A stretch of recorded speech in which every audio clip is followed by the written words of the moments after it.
expliquer pourquoi c'est un sujet qui me tient énormément à cœur, les ressources humaines dans les transformations agiles.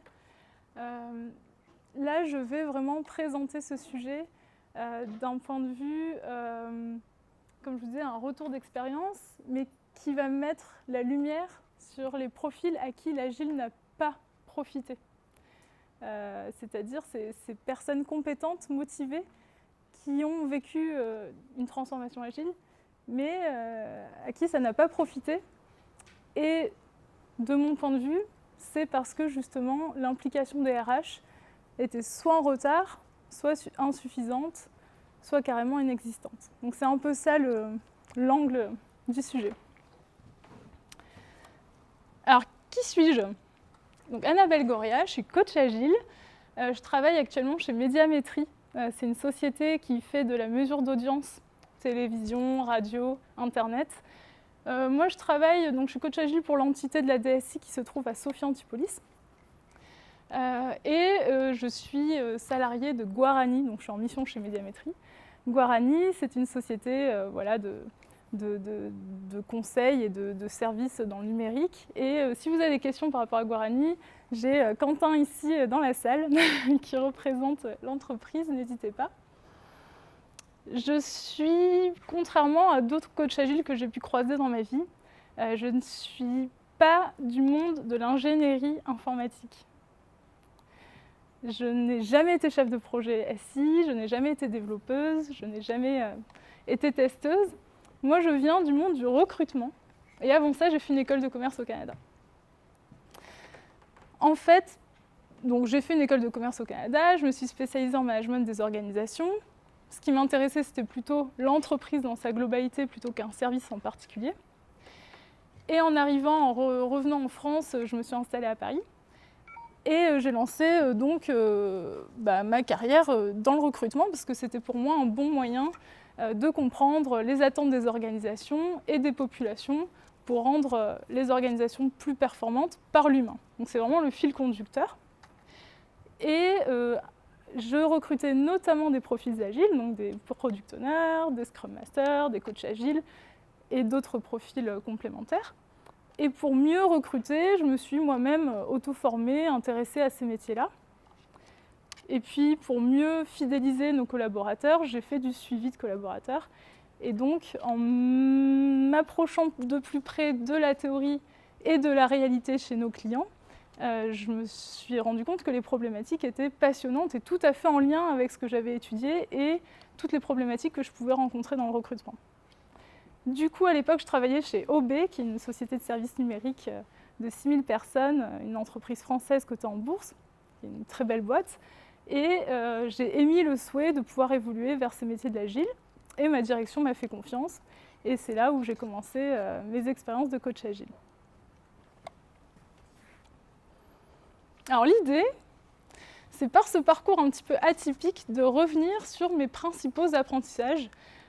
Donc évidemment, on commençait par ce que m'ont appris mes expériences en recrutement. Et ce sera un peu tout le fil conducteur pour justement questionner sur où sont les services RH dans les entreprises qui se transforment en mode agile et que deviennent ces fameuses ressources humaines dans ces transformations. Alors voilà, qu'est-ce que m'a appris le recrutement ? Première chose très importante, un recrutement, qu'il soit bon ou mauvais, ça coûte cher, quoi qu'il arrive. Donc c'est assez stratégique, même si parfois c'est fait dans l'urgence, même si parfois on ne prend pas le temps de l'anticiper, on ne prend pas le temps de préparer vraiment le besoin, de l'éclaircir. On n'a pas toujours les moyens d'aller chercher les bons candidats aussi. Il y a tout un tas de problématiques liées au recrutement, mais quoi qu'il arrive, c'est un investissement. Deuxième point, vraiment je peux en témoigner, les bons profils sur le marché, il n'y en a pas beaucoup. Ils sont rares. Donc quand on a la chance d'en découvrir, et en plus de pouvoir les recruter, l'idée c'est quand même de les garder. Donc la fidélisation, pour moi, c'est un point très très important. Ce que j'ai remarqué aussi, c'est que les raisons des collaborateurs que j'ai pu suivre de quitter une entreprise, ou même ceux que j'avais en entretien, pourquoi ils voulaient quitter leur entreprise, finalement les raisons c'était toujours un peu les mêmes. C'était je me sens comme un numéro. j'ai plus de personnalité dans cette entreprise, je suis noyée dans quelque chose, je réponds à des tâches, mais c'est tout, je suis un numéro. Est-ce que vous avez déjà entendu ce genre de réflexion? Est-ce que vous l'avez déjà ressenti? Ouais. C'est quelque chose qui existe encore. Ah, on avait dit que c'était un échange, hein. C'était pas une conférence.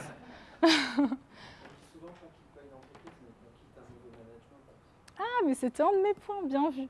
Donc souvent, donc il y avait la raison de j'ai plus d'identité dans cette organisation.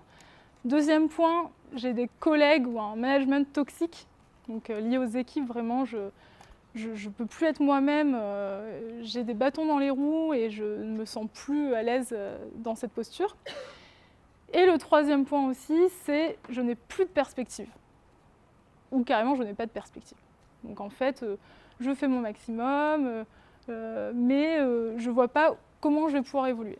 Ces trois raisons-là, c'est si on enlève la raison de base du salaire. Évidemment, si la personne se sent mal payée, pas valorisée au niveau du salaire, c'est sûr que ça va être une raison. Mais en général, de ce que j'ai pu voir, c'est que les salaires sont plutôt adaptés au marché et que les raisons sont plutôt intrinsèques à la personne et à son ressenti par rapport à ce qu'elle a dans l'organisation.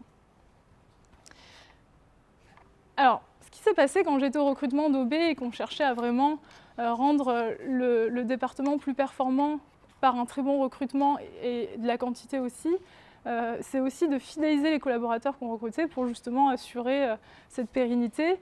On se disait, OK, si on recrute 20 collaborateurs dans l'année, mais qu'à la fin de l'année, il en reste 2, bah, le recrutement, ça ne va pas servir à grand-chose. Donc, j'ai accompagné donc, pas mal de profils et je me suis demandé, pour fidéliser les personnes, comment on peut faire? Première question, peut-être de leur demander comment ça va et quelles sont leurs motivations. Et moi, à ce moment-là, je m'étais dit, les motivations des personnes, c'est toujours la même chose. C'est le salaire, peut-être plus de responsabilité, plus de temps, plus de flexibilité. Bon. Et en fait, j'ai suivi une trentaine de collaborateurs et il y avait autant de motivations différentes que de personnes. Mais vraiment des motivations auxquelles je n'aurais jamais imaginé. Oui, en fait, moi j'adore mon métier, mais j'aimerais transmettre plus de connaissances. Donc j'aimerais avoir une posture un peu plus de formateur dans mon métier au quotidien. Bon, ça, si la personne n'exprime pas et qu'on ne lui demande pas, ça ne va pas de soi. Sachant que la personne était product owner. Bon. Donc ça, c'est très important aussi, la motivation des personnes. Et comme je disais, la fidélisation des bons profils, c'est une manière de rendre l'entreprise performante. Et ça, j'y crois vraiment beaucoup. Des questions ? Non ?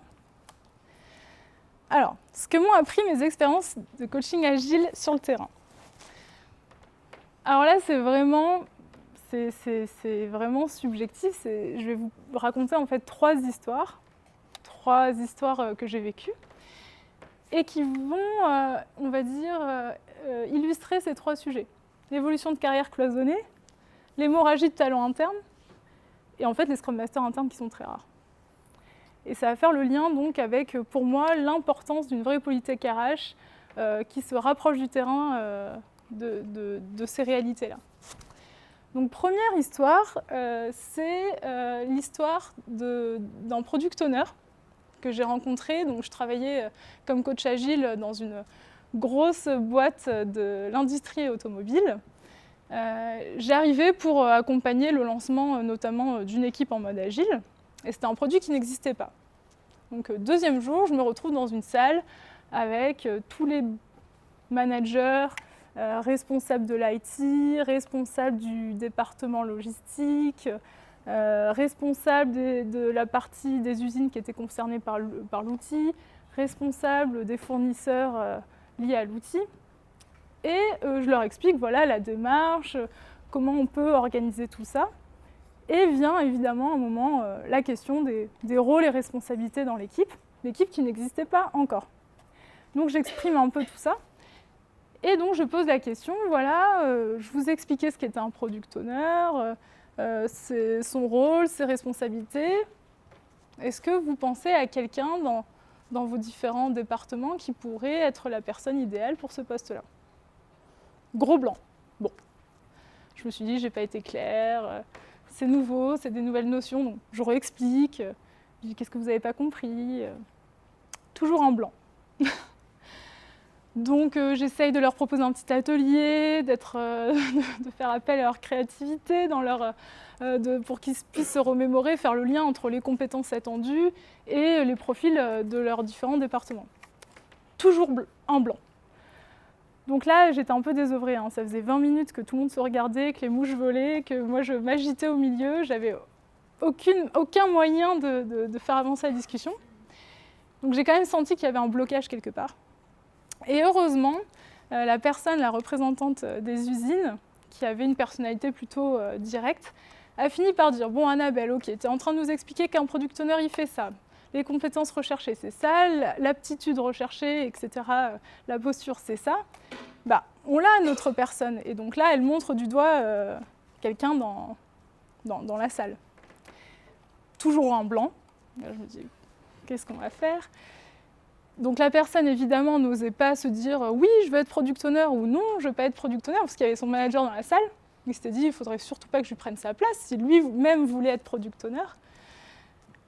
Et puis, heureusement, son manager, la responsable IT, tout le monde a dit « Bah oui, c'est vrai, ça fait longtemps qu'il est là, il connaît parfaitement le métier, c'est il a une bonne personnalité, très collaboratif. » Tout le monde était finalement aligné sur le fait que ça allait être un excellent product owner, aussi bien en termes de compétences que d'aptitude.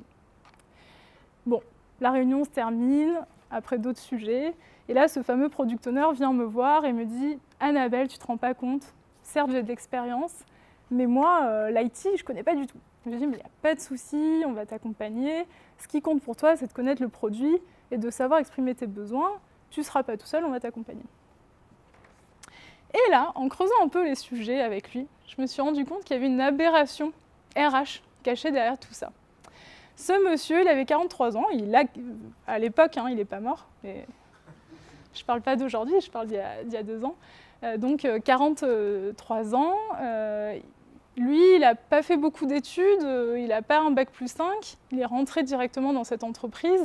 Au niveau des usines, il a gravi les échelles, il est arrivé au siège, il a gravi les échelles, il est absolument excellent dans son métier. Et donc, en effet, d'un point de vue compétence et d'un point de vue motivation, profil, etc., c'était le meilleur candidat. Sauf qu'en interne, pour être product owner, il fallait être cadre. Et il n'était pas cadre, puisque du coup, il n'avait pas son bac+5. Donc, du coup, son management lui a dit « Ah, mais tu sais, chez nous, quelque part dans l'organisation, il y a un moyen de t'accompagner vers ce type d'évolution. C'est un parcours RH long, fastidieux, tu as beaucoup d'étapes, tu as beaucoup de rendez-vous, beaucoup de préparation. Mais si tu le réussis, si tu es sélectionné parmi les personnes qui se présentent, l'entreprise te paye un Master 2, te valide tes acquisitions, tes compétences acquises jusqu'à présent. » Donc il a postulé à ce programme-là. Et son rôle de product owner était un peu la preuve qu'il était en capacité de devenir cadre. 43 ans, enfin bon, après c'est un autre débat de qu'est-ce que veut dire être cadre. Mais en tout cas, voilà, lui, ça lui tenait à cœur. Pourquoi ? Parce qu'être cadre dans cette entreprise, ça voulait dire avoir le salaire associé, qui est très différent, malgré qu'il ait l'expérience, il n'avait pas le salaire associé. Il n'avait pas le statut associé, il n'avait pas le droit aux mêmes avantages, et il n'avait pas la reconnaissance associée. Donc ça, à l'époque, je vous parle de ça, c'était il y a plus de 2 ans. Je l'ai eu au téléphone ce midi. Il est encore en attente d'avoir le go des RH pour pouvoir... pour avoir droit à cette espèce d'équivalence qui, à terme, pourra lui permettre d'avoir ces études qui confirmeront son potentiel. Bon, il n'en peut plus, je ne vous cache pas.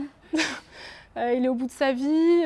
En plus, voilà, c'est une grosse entreprise. Alors, pourquoi ça a été si long ? Parce que le process est long.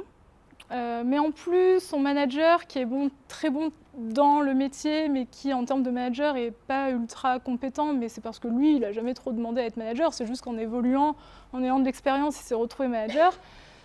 Il a loupé les rendez-vous RH, mais en soi, ça peut arriver de louper des rendez-vous RH. Puis les RH, elles ont tellement d'autres trucs à gérer qu'elles n'ont pas, parce qu'il y a les RH de l'entité, il y a les RH France, les RH Monde, donc c'est différents niveaux d'interaction. Bref, les différents rendez-vous se sont loupés, et en fait, quand lui s'en est aperçu, parce qu'il était très mal informé sur le programme, et ben au final, on lui a dit « Ah bah non, là, on a loupé la date, prochaine date, c'est l'année prochaine. » Ce qu'on fait, c'est qu'il vaut mieux pas que tu présentes quoi que ce soit, parce que ça va être fait trop à l'arrache et donc ça va pas être de qualité, tu risques de ne plus pouvoir te représenter. Ce qu'on fait, c'est qu'on annule tout et tu te représentes l'année prochaine. Donc tout le monde s'est excusé platement, désolé, on n'a pas été bon, on a loupé la date. Et donc là, cette personne-là me disait ce midi, mais enfin, nous, toute la journée, parce que maintenant ça fait pratiquement 3 ans qu'il est product owner, il dit, mais moi, toute la journée, je revois mes priorisations, je revois mes priorités, je m'adapte, je prends en compte les éléments importants. Il me dit, mais pourquoi les RH ne fonctionneraient pas comme ça? Pourquoi il y a des deadlines dans l'année qui font qu'on ne peut rien bousculer? Bon, c'était son point de vue, mais tout ça pour dire que lui, d'un point de vue grille salariale, statutaire dans l'entreprise, il était bloqué alors qu'au quotidien, il avait un rôle extrêmement important. Pour la petite histoire, le MVP de ce produit a été présenté à Emmanuel Macron lors de sa visite dans l'usine pilote, donc c'est quand même un produit stratégique, ce n'était pas un petit product owner, un petit outil qui servira pas, enfin voilà. Donc triste histoire, mais bon, il y a des choses à travailler. Des questions, j'ai vu qu'il y avait des personnes qui réagissaient un peu, qui disaient des choses comme ça, des choses comme ça. C'est, voilà. On peut lui demander de passer cadre pour être PO. À aucun moment dans la fiche de poste d'un PO, il y a de l'encadrement. Donc après, c'est là où ça devient aberrant. C'est les grilles, c'est la politique. Lui, il le faisait surtout pour un moment donné, il gagnait vraiment beaucoup moins que certaines personnes qui étaient avec beaucoup moins de responsabilités, mais qui avaient fait un bac plus 5. Mais qui avaient peut-être 10 ans de moins que lui, un poste à une responsabilité moindre, mais à un moment donné, voilà, lui, il avait aussi besoin de cette reconnaissance. C'est une reconnaissance aussi. C'est important, c'est pour donner du sens, pour être motivé, pour se dire « Ok, je continue ». Bon, il m'a dit, je suis dégoûtée, mais je reste professionnelle, je continue à faire les choses pour les équipes, pour mon entourage, pour moi-même, parce que voilà, il a ses propres valeurs, mais c'est très dur humainement. Alors tenez-vous bien, parce que le deuxième exemple, il est encore plus dur humainement, je pense. Donc deuxième exemple, ça n'a rien à voir avec l'industrie automobile, c'est dans le secteur de la banque. Il y a un peu plus d'1 an, je suis arrivée au siège d'une banque pour la transformation d'entreprise de cette entité. Et j'étais en lien avec la transfo d'entreprise et le premier programme qui se lançait, on va dire, selon ce modèle de transformation. Et j'accompagnais notamment une équipe dans laquelle il y avait un jeune homme, à peu près de mon âge, qui avait l'air sympathique, très compétent, tout le monde parlait de lui en bien, mais alors désabusé de tout, à tel point qu'il refusait de me parler. Alors je me suis dit quand même, je veux bien, j'arrive, il y a un changement, je suis un peu la porteuse de ce changement, peut-être psychologiquement je comprends que ça fasse peur, mais là, au point de ne pas vouloir me parler, j'ai tenté plusieurs approches, mais vraiment rien. Du coup, je me suis dit, là, il y a vraiment un blocage humain énorme. Donc, qu'est-ce que j'ai fait? J'ai creusé le plus possible auprès de lui, mais je n'avais pas beaucoup de réponses de sa part, donc j'ai creusé dans l'environnement autour de lui, les collègues, les managers, etc. Et en fait, j'ai appris que 2 ans auparavant, le programme s'était lancé. Pareil, très gros programme, forte valeur stratégique pour l'entreprise, qui coûte des millions. Ils se sont dit, quitte à faire un nouveau programme, autant mettre du big data au milieu.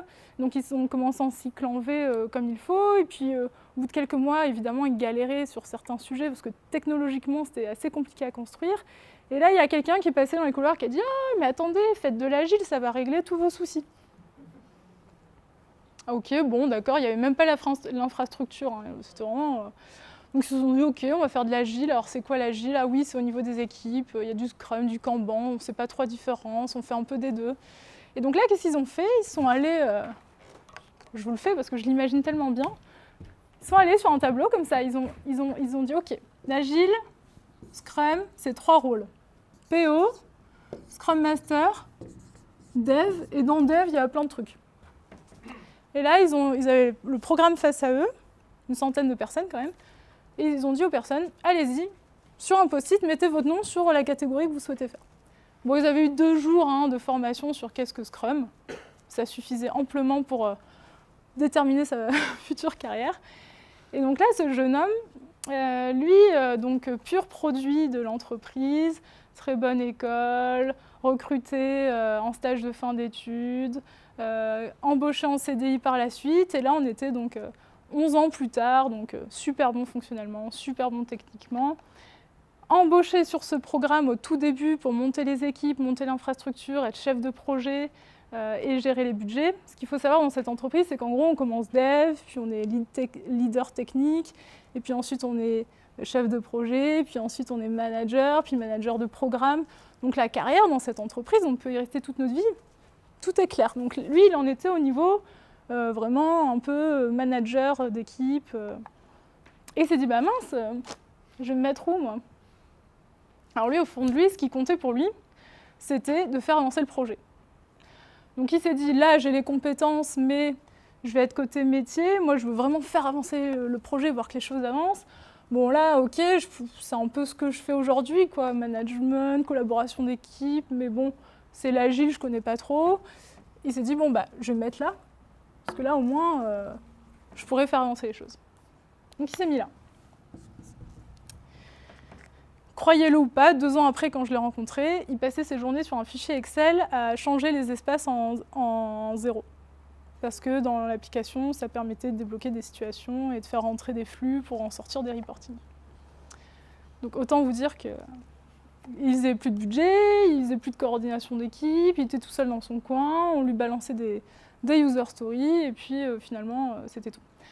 En réalité, je dramatise un peu la situation, mais c'était pas tout à fait ça ce qu'il faisait, parce que toute la journée, on venait me voir, on venait le voir, on venait voir tout le monde dans l'équipe, on disait « Il est où ? Parce que là, on n'arrive pas à faire quelque chose, on aimerait bien lui demander. » Donc si vous voulez, il avait quand même la reconnaissance implicite de ses compétences, mais il était quelque part dans les équipes sans trop savoir, il n'avait pas vraiment statut, il était dev team. Alors, donc, je parlais de ce monsieur qui passait dans le couloir et qui a dit « Ah oui, l'agile, c'est super, ça va régler vos problèmes, vous êtes en cycle en V, c'est vraiment pas du tout moderne, il faut faire de l'agile. » À ce moment-là, ils ont fait de l'agile, si ça vous parle, en component team, donc par composant, au niveau des équipes.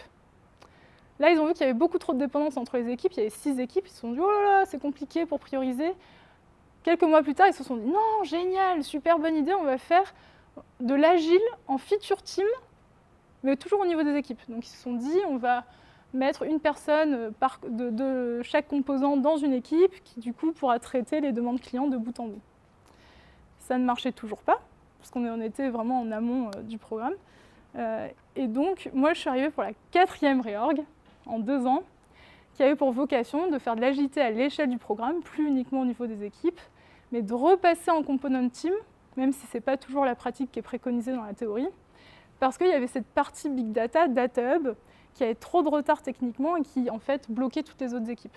Donc on est repassé en Component Team pour mettre une task force sur le Data Hub et faire en sorte, hop, que cette équipe rattrape son retard et que le tout soit coordonné. Donc bon, voilà, moi j'ai constaté ça. Quand j'ai appris cette historique-là, j'ai un peu mieux compris. Et je me suis dit, ce qui est bien avec l'agile, c'est que c'est un bon moyen de mettre en valeur quand même les bons profils. Donc par l'agile, par cette agilité à l'échelle, il y a quand même eu des moments où cette personne-là a été revalorisée parce que par les PI planning ou ces sessions un peu à plus grande échelle, il a vraiment pu alerter le management sur ce qui se passait vraiment sur le terrain d'un point de vue technique, et donc on a pu revoir les objectifs métiers, on a pu revoir les roadmaps, enfin voilà, il a repris un peu de valeur par rapport à ça. Puis en fin d'année, entretien avec son manager de fin d'année, on revoit les objectifs. Et là, il vient me voir, il me dit « Mais Annabelle, comment je fais pour trouver ma fiche de poste ?» Je dis bah, « C'est une très bonne question. Moi, je sais que côté transfo, on n'est pas encore trop en relation avec les RH parce que tu comprends, il faut d'abord transformer un peu pour avoir des choses à leur dire et pour qu'elles comprennent à quel point c'est important qu'elles soient incluses. » Et en fait, sa fiche de poste, c'était la fiche de poste du Scrum Guide Dev Team. Autant vous dire que c'était absolument pas personnalisé et absolument pas valorisant pour lui qui, au quotidien, faisait beaucoup plus que juste la réalisation du produit. Quand je dis juste la réalisation du produit, c'est pas du tout une critique pour ceux qui font ça, c'est juste que lui, il le prenait vraiment comme ok, ça c'est ma fiche de poste, mais finalement, moi, je fais tout ça. Et puis, à un moment donné, moi, je me suis dit, je vais agir au niveau des managers pour que justement, ils puissent peut-être évoluer dans cette organisation agile et avoir un rôle un peu plus high level et stratégique dans le programme. Sauf qu'en fait, son manager, lui, alors par la force des réorgs et des jeux politiques et des rattachements aux différentes directions de l'entreprise, son manager, lui, n'était pas dans le programme. Il était à l'extérieur du programme. Donc en fait, il ne savait pas du tout ce que vivait la personne au quotidien. Et surtout, lui, il se transformait aussi, donc il était en mode je sauve ma peau. Donc il pensait évidemment à sauver sa peau plutôt qu'à sauver la peau de ceux qui manageaient. Et donc là-dedans, chacun cherchait à sauver sa peau, et puis finalement, y a ceux, on va dire, qui ont peut-être les positionnements et le pouvoir politique pour s'en sortir un minimum, et puis ceux qui malheureusement perdent en valorisation et en évolution. Donc, pour la petite histoire de cette personne-là, l'éditeur qui travaillait avec nous, puisqu'en fait, dans la grosse application qu'on développait, il y avait une partie faite par l'éditeur, il s'est fait débaucher par l'éditeur. Il me disait, tu te rends compte, Annabelle ?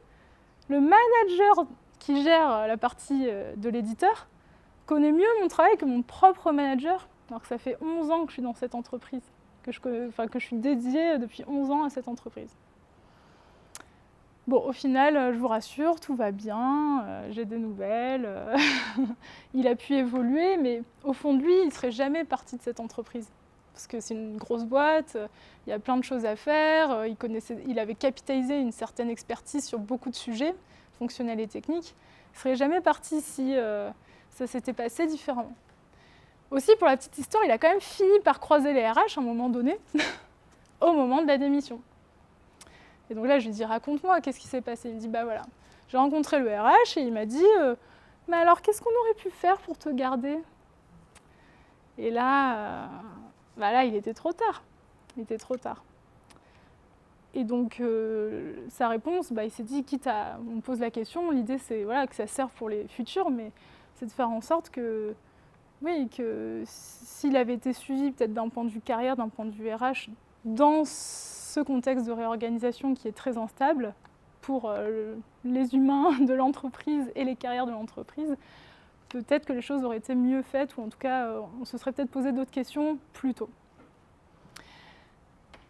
Le troisième exemple, c'était quelqu'un interne aussi, de la même société. Donc chef, pareil, lui, 2 ans auparavant, il était chef de projet. Et lui, par contre, il n'a pas pris la colonne de droite, il a pris la colonne du milieu, Scrum Master. Parce que lui, tout de suite, il a vu dans l'agilité un moyen d'être collaboratif, de redonner du sens aux clients, de revaloriser les développeurs. Donc il s'est dit, ouais, ça c'est intéressant, je vais me former là-dessus. Donc il a dit à l'entreprise, ok, moi je veux bien être le cobaye interne des Scrum Masters, parce que tous les autres Scrum Masters étaient des externes.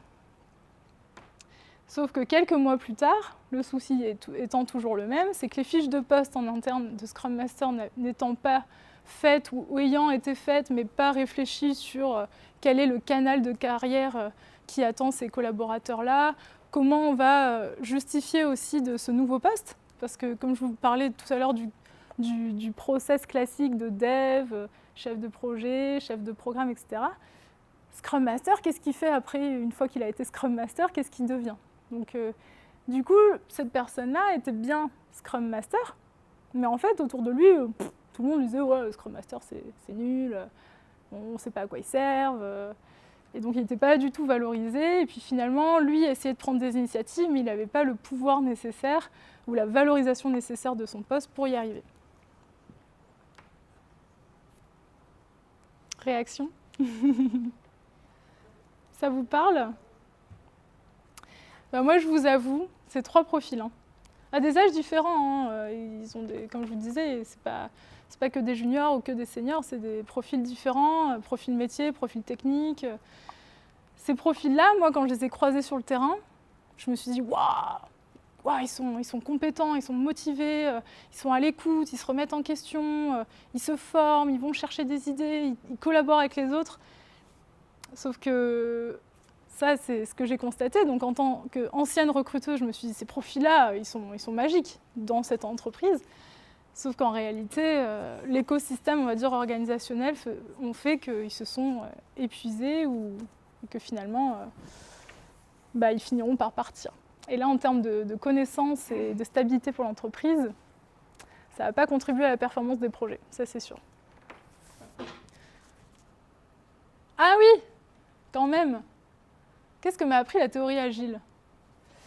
Parce que bon, quand même, l'agilité, parfois c'est pas pris au sérieux, mais ça fait quand même une vingtaine d'années que les choses sont quand même assez stabilisées. Il y a quand même une vraie connaissance, une vraie démarche, il y a de la théorie derrière, il y a de vrais écrits sur l'agile. C'est pas juste on change de 3 mots, on met un peu d'anglais au milieu, c'est sympa, des post-it, on fait des jeux. C'est pas ça l'agilité. L'agilité, c'est une vraie démarche, tout comme le cycle en V est une vraie démarche. C'est très complet, il y a plein de bonnes pratiques, plein de bons concepts dans l'agilité, donc c'est très important de prendre la chose au sérieux.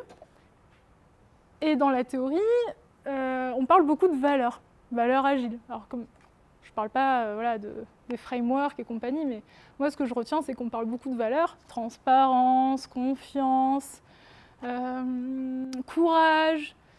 Mais en fait, moi ce que j'ai vu sur le terrain, c'est qu'en moment de stress, quand chacun joue sa place, là, les valeurs, il n'y en a plus. Et j'ai même vu des coachs agiles de transfo agile prôner les valeurs de la transparence, du courage en conférence comme aujourd'hui, partout dans les entreprises, mais au moment de prendre une décision qui impacte un petit peu les postures de chacun, là, il n'y avait plus vraiment de valeurs. Donc évidemment, l'agilité, il y a plein de choses intéressantes, mais quand on lit la théorie, c'est un peu, ça se base sur quand tout va bien, c'est-à-dire on part du principe que les personnes sont compétentes et motivées. Dans la vraie vie, parfois les personnes, elles y sont pour rien, ou elles y sont pour quelque chose, mais elles ne sont pas compétentes, ou elles ne sont pas motivées, ou elles sont toxiques pour les collègues. Enfin, et donc l'agilité, qui est plein de bons concepts, mais qui se base sur un peu le monde parfait, dans la réalité, c'est très dur à mettre en place, parce que justement, on est confronté à la politique de l'entreprise, les pouvoirs politiques, les personnalités des uns et des autres, l'historique des projets. Et aussi, moi j'ai cherché un petit peu RH en agile, parce que bon, du coup je me dis peut-être que si le service RH était plus impliqué au sein de ces réorganisations, peut-être qu'on pourrait apporter certaines choses. Dans SAFE, on parle des RH au dernier chapitre. Il y a un paragraphe qui dit « Ah oui, au fait, c'est bien, une fois qu'on est transformé, d'impliquer les RH, parce qu'il y a des bonnes pratiques quand même. Ça serait bien d'avoir des bonnes fiches de poste, de faire des bons recrutements, mais une fois que tout ça est fait. » Alors évidemment, une fois que tout ça est fait, c'est important d'impliquer les RH, mais à mon avis, les impliquer bien plus en amont, c'est essentiel. Est-ce que vous avez des réactions par rapport à la partie théorique ? Ça va, ça vous choque? Je vous choque pas? Bon, ça va. Je vous ennuie pas non plus? Ok. Alors voilà, du coup, moi, ça fait 4 ans que je réfléchis à tout ça et je me pose des questions parce qu'entre ce que j'ai vu dans le recrutement, ce que j'ai lu dans la théorie, ce que j'ai vu sur le terrain des transfos ou même des projets informatiques, voilà, et que je vous ai cité 3 exemples, mais en réalité, j'en ai beaucoup d'autres d'histoires comme ça, de personnes qui ont vécu des choses au travail où on se demande mais comment on peut en arriver là? Et donc je réfléchis, et puis là, je trouvais que le sujet était un peu plus mature pour pouvoir vous en parler aujourd'hui. Et donc je vais vous proposer, on va dire, moi, un peu ce que j'en retiens. Et puis l'idée, c'est que vous, en fin de conférence, vous puissiez aussi me donner votre point de vue et qu'on puisse s'enrichir comme ça. Alors vous le savez, c'est pas nouveau. Les entreprises vivent une mutation numérique. On est bien d'accord. Et du coup, ce qu'on a quand même compris, mais qui est encore aujourd'hui très compliqué à mettre en place, c'est que pour aider cette transformation numérique, il faut que les métiers, les directions opérationnelles, business des entreprises se rapprochent des DSI et réciproquement pour pouvoir accompagner la transformation numérique de l'entreprise. Bon, on le fait parce qu'en fait, on n'a pas le choix. La concurrence, elle est mondiale. Les clients, ils sont de moins en moins fidèles parce que finalement, aujourd'hui, on peut changer de contrat d'assurance du jour au lendemain, on peut changer de contrat téléphonique du jour au lendemain. Donc finalement, si le client n'est pas content, hop, en 2-2, il change de fournisseur. Et puis derrière, les entreprises se font une concurrence, mais pas juste nationale, d'un point de vue national, mais international. Donc c'est très très dur. On est dans une phase de transition très très très importante. Ah oui, alors j'ai tapé gestion des ressources humaines sur Internet pour chercher dans le Larousse qu'est-ce que ça voulait dire. Donc là, je parle du service RH. Mais c'est l'ensemble des pratiques mises en œuvre pour administrer, mobiliser, j'ai oublié le R, et développer les ressources humaines. Alors je sais pas vous, alors moi j'y crois à ça, hein. Mais pour ma part, on est surtout là, hein. Alors vous avez bien compris, moi mon expérience elle est dans des gros groupes, des énormes structures. Évidemment, dans les petites structures, j'imagine que les RH sont naturellement plus proches. Mais en tout cas, dans les grosses structures, je parlais tout à l'heure des RH entités, RH France, RH Monde, on est surtout sur de l'administration et puis déjà, on a suffisamment de travail vu le nombre de personnes dans le service RH. Les autres phases, je l'ai moins vu. Vous êtes d'accord avec moi ou... Ouais. On parle de recrutement, on parle de licenciement, d'aspect juridique, de contrôle de gestion sociale, d'administration du personnel, mais rarement on parle de justement ce qu'a vécu la première personne, de ok, on a un bon potentiel, il n'est pas cadre, comment on peut, nous, entreprise, l'accompagner à devenir cadre pour qu'il puisse évoluer sur certains métiers qui sont bloqués par les grilles. Malheureusement, en tout cas, si ça se fait, comme je vous disais, sur plusieurs années et c'est pas super efficace. Du coup, pour moi, c'est essentiel de reconnecter le service RH à l'entreprise. En fait, le service RH, on dit ouais, les RH, c'est une fonction support, ça ramène pas d'argent. Donc, c'est vu comme une charge, en fait. Oui, mais c'est quand même un service support au reste de l'entreprise. Donc, les RH devraient être centrales. On dit souvent, enfin moi, en tout cas en école, on m'a dit, dans l'entreprise, il y a la finance, les RH. Essentiel. Sans ça, on ne peut rien faire. Mais finalement, au quotidien, les RH n'ont pas ce pouvoir stratégique, je trouve, au niveau des équipes de l'entreprise. Surtout dans un contexte de changement, évidemment, si tout va bien, que tout le monde est à son poste, que tout est stable. Alors là, la question que je me pose depuis des années, pourquoi les RH ne sont-elles pas plus impliquées ? Oh, je suis désolée, j'ai fait des fautes encore. Je ne supporte pas les fautes d'orthographe. Donc je les repère tout de suite, ça me fait mal. Mais bon, alors du coup, je vais me mettre là. Ah oui, mais ça va arriver là. Bon. Du coup, pourquoi les RH ne sont-elles pas plus impliquées, EES, dans les transformations d'Agile ? Est-ce que vous avez des éléments de réponse ? C'est là où je suis curieuse d'avoir votre avis. Alors, transformation Agile ou changement, quel qu'il soit, hein.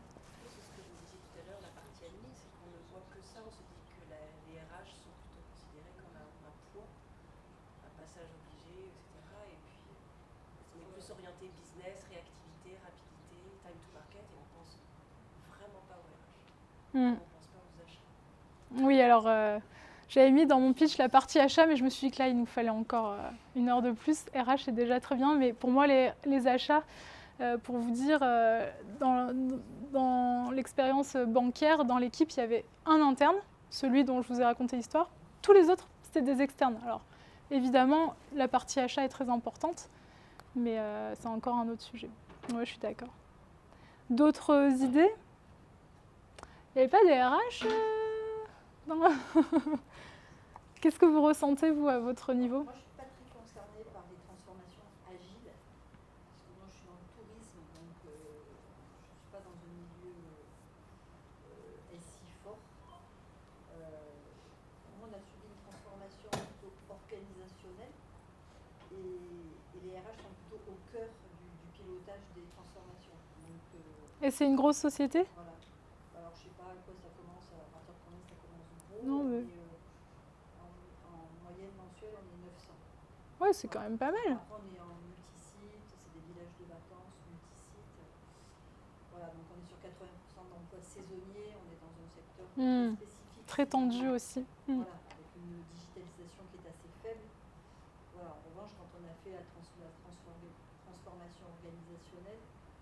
en place un comité d'accompagnement au changement avec la médecine du travail, la mesure des risques psychosociaux, etc. Voilà, parce qu'effectivement, on savait que l'humain en prendre soin. Ah, mais c'est une très bonne notion, ça, médecine du travail et services psychosociaux. Moi, personnellement, j'en ai jamais vu. Et j'en ai parlé, parce que j'ai pas mal de collègues qui font ce métier, du coup, j'en ai parlé à mes interlocuteurs coach agile. Ils en ont jamais vu non plus. Alors, c'est vrai que quand dans les entreprises, il y a un changement piloté par les RH, hop, on a les réflexes. Mais en tout cas, Transfo Agile, arrêtez-moi, mais si dans un programme de Transfo Agile, vous avez croisé des médecins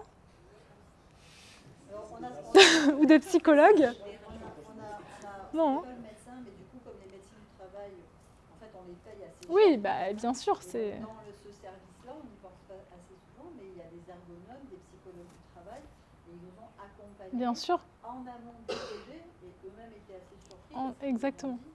Généralement, quand on fait appel à nous, c'est après. Une fois qu'il y a le feu, quoi. Pas vraiment avant. Voilà. Ce qui est, ouais. On a essayé de prévenir pour... voilà.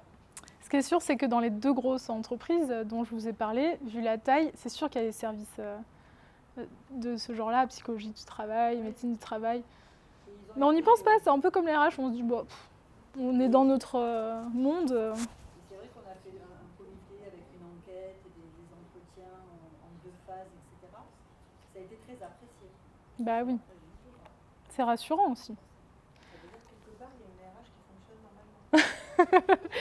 Bah, bravo. Bravo, on a un exemple dans la salle. Mais c'est évident qu'il y a des entreprises... On n'est pas dans une transformation agile. Moi, je oui. m'imprégner et m'acculturer de ça. C'est pas quelque chose qui fait partie de notre culture aujourd'hui. Mais on était dans une autre transformation. Non, mais c'est... Voilà, l'idée, c'est de... Pour moi, tout changement... comme je disais, tout changement impacte l'organisation. Souvent, on pense quels vont être les indicateurs de performance qui vont pouvoir permettre de suivre cette transformation. Quel type de réunion on va mettre en place.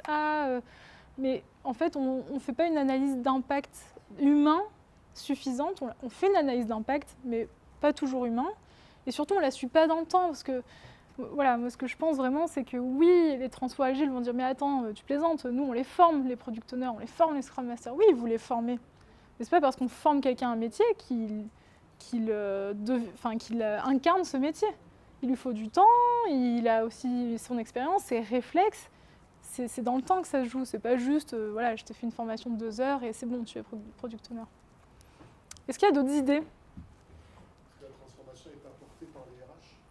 La transfo n'est pas portée par les RH. C'est-à-dire qu'en fait, nous en tout cas, on a suivi une transformation agile. Vous êtes là ? Pardon. Oui. Mais ça n'a jamais été à la demande de la RH. Donc la RH, elle n'a pas été sollicitée parce que c'était une DSI qui serait organisée, etc.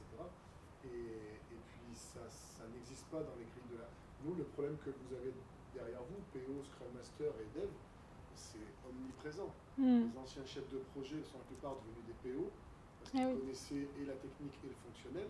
Aujourd'hui, c'est les seuls qui, d'un point de vue RH, ont quelque chose qui est reconnu, puisqu'on les a tous mis, les anciens chefs de projet sont devenus des PO, mais le reste, effectivement... surtout là. Oui. Là. Les gens veulent sortir de là, alors que c'est là où on en a le plus besoin. Exactement. C'est pas alors là, cette partie-là, elle n'est pas du tout valorisée. Ouais. Non, alors que c'est là où, clairement, c'est vrai, Qui fait le produit ? Bien sûr. C'est eux. Alors on dit dev, mais alors derrière dev, il y a des UX, il y a des business analysts, il y a des développeurs, il y a des tech leads, il y a des architectes, il y a énormément de choses. Ok, alors moi j'ai quand même posé la question dans mon réseau de collègues, d'anciens candidats que j'ai recrutés, etc. Je leur ai dit, mais pourquoi ? Parce que j'ai demandé à tout le monde, j'ai dit, vous les coachs agiles à Paris, est-ce que vous travaillez dans les gros sièges avec... oui, je viens tout juste de m'installer dans le sud, c'est pour ça que je vous parle beaucoup de Paris. Mais voilà, est-ce que vous travaillez avec les RH ? Tout le monde m'a dit non, malheureusement. C'était là. Hop. Je pense que tout le monde avait conscience que c'était dommage.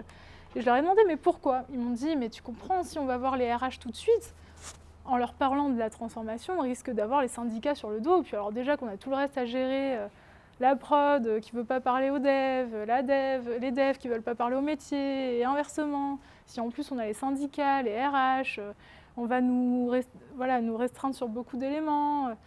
Donc ça, c'est une idée qu'on a eue, enfin que j'ai reçue. Il y a aussi eu l'idée de, les RH aujourd'hui, elles n'ont pas les moyens. en nombre de personnes qui travaillent, en fonction, en rôle. Aujourd'hui, c'est vu comme une fonction support qui gère l'administratif, en gros, je résume, mais le pouvoir des RH ne va pas s'impliquer dans ces sujets-là. Et surtout, j'ai eu écho de services RH qui souhaitaient le faire, qui voulaient mettre les moyens dans cet accompagnement-là, mais eux-mêmes, ils doivent être accompagnés. Parce qu'en fait, c'est tout nouveau. Comme on disait, le process de 2 ans pour faire passer d'un profil pas cadre à cadre, ça, c'est absolument pas agile. Le côté, mince, j'ai loupé un rendez-vous, bon, bah, c'est pas grave, on se voit dans 1 an. Voilà, donc il y a tout à peut-être agiliser la partie RH et lui redonner aussi du pouvoir et l'accompagner là-dedans. Ce n'est pas rien. Ça évitera d'avoir des fiches de poste de dev team où on a juste un copier-coller du Scrum Guide. Du coup, alors moi, voilà, ce à quoi j'ai pensé, donc pour moi, vous l'avez compris, les RH doivent être au plus près du terrain. Il faut qu'elles soient absolument accompagnées, en tout cas dans le cadre d'une transfo agile, à comprendre les impacts organisationnels et humains de la transfo, parce que là, elles vont se dire, ah oui, en effet, là, nous, on a un sens à cette mise en œuvre de la transformation. Connaître les nouveaux métiers, parce que si elles ne savent pas ce que c'est un product owner, un Scrum Master, un Dev Team, ben, compliqué pour ces gens-là de se rendre compte déjà que quand on est sur le terrain, dans les DSI, avec les métiers, avec la prod, on a du mal déjà à comprendre entre nous qui fait quoi. Aussi, soutenir une communication réaliste des transformations agiles. Beaucoup de désillusions que j'ai perçues, moi, sur le terrain, étaient liées au fait qu'on a vendu l'agile comme la solution. Alors qu'en fait, l'agile, ce n'est pas l'objectif. L'objectif, ce n'est pas qu'une entreprise soit agile. L'objectif, c'est que l'entreprise soit performante, c'est-à-dire qu'elle livre les bons services aux bons clients, au bon moment. Et donc, pour moi, l'agile, c'est le moyen d'atteindre ça. On va chercher dans l'agile des moyens d'être performant. Mais être agile ne veut pas dire forcément être performant. Sauf que si on communique ça aux équipes et qu'on leur dit « Ah, vous verrez, si vous faites l'effort, et si vous êtes agile et que dans vos KPI, hop, rétrospective, vous le faites, check, on ne sait pas pourquoi et ce que ça donne, mais vous le faites, c'est super, vous êtes agile. » Bah, derrière, les personnes s'attendent à ce que ça aille mieux, à ce qu'on les récompense. Ok, super, tu as fait l'effort, tu es passé de tel poste à tel poste, maintenant. Mais ça ne garantit pas forcément le résultat et le succès des transfos de l'entreprise. Donc, cette communication un peu biaisée peut alimenter la désillusion de l'agilité. Ah oui, aussi, on parlait de sens au travail, donc il nous reste 10 minutes. Du coup, on parlait de sens au travail. Un des moyens de donner du sens au travail, c'est déjà, comme je vous disais, demander comment ça va et quelles sont tes motivations. Et par rapport à ces motivations-là, c'est aussi de voir à l'avenir quelle est la place de la personne dans l'organisation, comment elle va pouvoir évoluer, pour évoluer, par où elle doit passer pour acquérir les compétences nécessaires, et surtout voilà, qu'elle ait une visibilité et puis qu'elle trouve son identité dans l'entreprise. Et pour ça, il faut que ce soit défini, parce que s'il n'y a rien, si on a juste des fiches de poste qui sont des copier-coller du Scrum Guide, ça revient à mon 3e exemple de ce fameux Scrum Master interne qui, en fait, lui, faisait l'effort d'être Scrum Master, mais dans l'entreprise, personne ne le reconnaissait. Tout le monde lui disait oh, « Franchement, t'aurais mieux fait de rester chef de projet. Le temps que tout ça se mette en place, t'aurais eu quelques années au chaud. » L'idée, donc, c'est aussi aider à mieux recruter, mieux intégrer, mieux suivre, mieux fidéliser. Donc, on parlait des achats. Pareil, si les achats ne sont pas inclus dans ces nouveaux rôles, s'ils ne les connaissent pas, ils ne vont pas faire des bons recrutements. Mais derrière, c'est une catastrophe quand on a une équipe avec des profils externes qui, en plus, ne connaissent pas super bien les process internes et les métiers internes, donc ils doivent déjà monter en compétences là-dessus. Si, en plus, ils ne correspondent pas au profil, c'est très compliqué. J'ai un exemple dans mon équipe, donc dans cette banque. Un matin, il y a la responsable côté produit, donc c'est un peu le leader des PO, qui vient nous voir et qui nous dit « Voilà, bonjour, je vous présente cette personne qui rejoint votre équipe aujourd'hui. » Et on s'est tous regardés. « Ah bon ? Mais pourquoi faire ? On ne savait même pas qu'il y avait quelqu'un qui arrivait et surtout on ne savait pas pourquoi. Alors moi, j'étais super gênée parce qu'en étant coach agile, je m'étais dit mince, j'ai ma journée, comment je vais me trouver du temps, au moins, quitte à ne pas être au courant qu'il arrivait, au moins essayer de l'intégrer dans la journée de manière un peu correcte. Et puis tout le monde se demandait ce qui se passait. Et puis bon, la chef des PO est partie et nous a laissé avec et tout le monde lui a dit bah alors, t'es là pourquoi ? On t'a recruté pourquoi ? Et là, il nous a répondu bah je sais pas. On m'a dit que l'équipe est auto-organisée et allait m'expliquer quels sont vos besoins et comment vous allez y répondre. Et nous, on s'est dit bah mince, on a besoin de quoi ? On a besoin de personne. Et alors là, catastrophe. Humainement, c'était quelqu'un de super sympa. Alors on était tous en plus gênés. On s'est dit bah nous, on veut bien que tu travailles avec nous, mais c'est quoi tes compétences ? Puis on avait vraiment du mal à comprendre, en plus dans son parcours et ses compétences, qu'on pouvait en tirer. Bah, il est resté 4 mois, hein. Puis il est parti. Forcément. Vous imaginez ? On a recruté quelqu'un, on l'a formé, il est resté 4 mois. Puis alors, vu les sujets fonctionnels, je peux vous dire que c'est pas en 4 mois qu'il a il a eu le temps de bien tout comprendre. Donc l'intégration, ça paraît tout bête, on se dit bon, c'est bon, on l'a recruté, c'est gagné, hop, le reste se fera. Non, l'intégration, c'est super important. Pour une meilleure gestion de carrière et pour une meilleure performance des projets. Parce que moi, tout ça, pourquoi je le fais, c'est pour que les projets avancent. C'est un peu comme le jeune homme qui s'est mis côté dev pour faire avancer le projet. L'idée, c'est ça, c'est de faire en sorte que ce qu'on fait, ça aboutisse et que c'est de la valeur. Et que ça se fasse dans un contexte humain agréable, parce qu'on a dit au début que souvent les personnes quittaient leur entreprise parce que justement la cohésion d'équipe ou la relation avec les managers était toxique. Ah oui, alors dernier point, on a un peu parlé des managers qui, dans le cadre des transfos agiles, cherchaient à sauver leur peau parce qu'eux-mêmes sont complètement déstabilisés. On leur dit non, mais attends, toi t'es manager, maintenant les équipes elles s'auto-organisent, elles n'ont plus besoin de chef. Ah bon, et moi alors Et ah oui, les reporting, tout ça, c'est pas toi qui fais, hein, c'est l'équipe, elle est autonome. Donc les managers, ils sont complètement perdus. Ah bon, mais qu'est-ce que je vais devenir ? Toute cette carrière pour au final me retrouver là, sans but, sans poste, parce que le manager, il rentre pas là, hein, il est PO, Scrum Master, la fonction managériale. Non, au contraire, les managers... alors que c'est pas vrai, il y a toujours des managers dans des organisations agiles.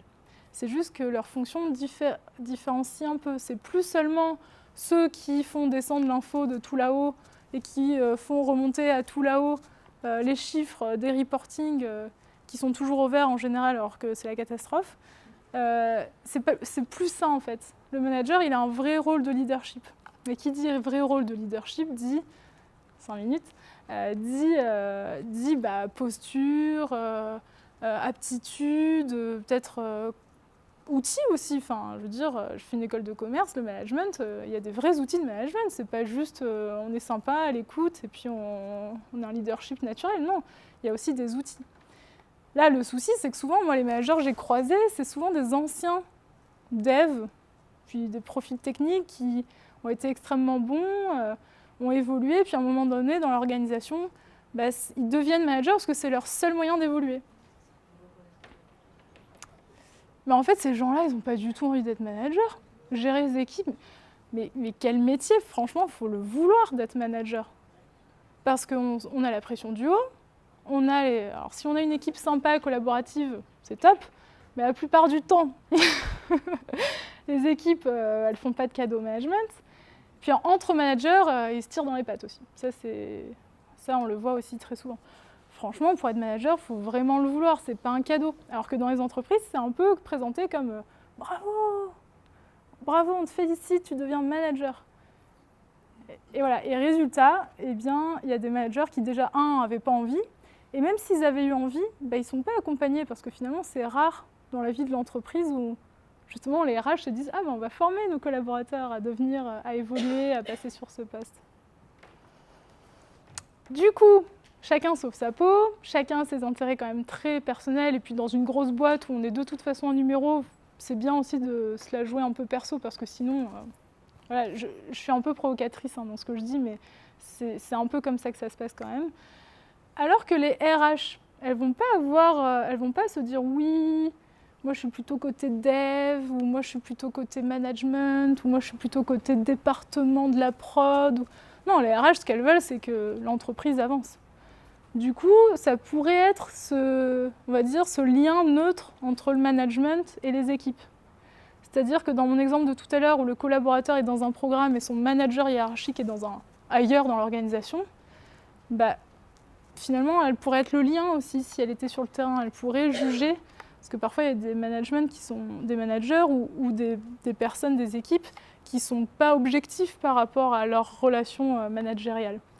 Donc les RH pourraient apporter un peu de neutralité là-dedans et accompagner et les équipes et les managers, donc les ressources humaines de l'entreprise, à cette deuxième partie où il y avait une faute, à se mobiliser et à se développer au sein de l'organisation. Ah oui, alors mon client dans la banque, c'était donc le responsable de la transfo agile. Il avait une super phrase à l'américaine qui disait « Change people takes time ». Ah ouais. Et moi j'aimais bien cette phrase, mais souvent dans la pratique on l'oubliait parce qu'on avait nos deadlines et il fallait que tout soit bien fait du premier coup. Et c'est vrai en fait, moi je l'ai vraiment vu, l'agilité peut faire du bien, l'agilité peut permettre des succès dans les projets et les organisations. Et on a eu de vraies belles cohésions d'équipe grâce à l'agile, mais ça ne se fait pas du jour au lendemain. Et donc ça ne se fait pas un jour, ça marche tant mieux, ça ne marche pas, on laisse tomber, non. C'est un accompagnement et parfois ça peut prendre plus de temps selon les personnalités, selon les historiques, et selon tout simplement le contexte. Donc, je trouve que c'est une bonne manière de finir. Merci.